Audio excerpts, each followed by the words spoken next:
Assalamu alaikum, respected teachers and my dear friends. Today I am very happy to join with you because you are celebrating the birthday of our beloved Prophet Muhammad sallallahu alaihi wasallam.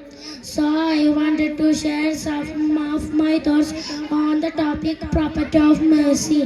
Firstly, present the Almighty who blessed me with this golden opportunity. Alhamdulillah, days in Islam. I think this is the right time to think of the life of Prophet Muhammad sallallahu alaihi wasallam, especially the chapter of his mercy. Prophet sallallahu alaihi wasallam says, Allah, Lord, be merciful to one who is not merciful to people.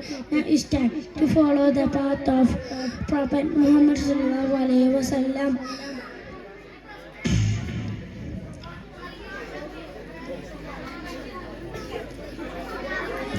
Assalamu alaikum.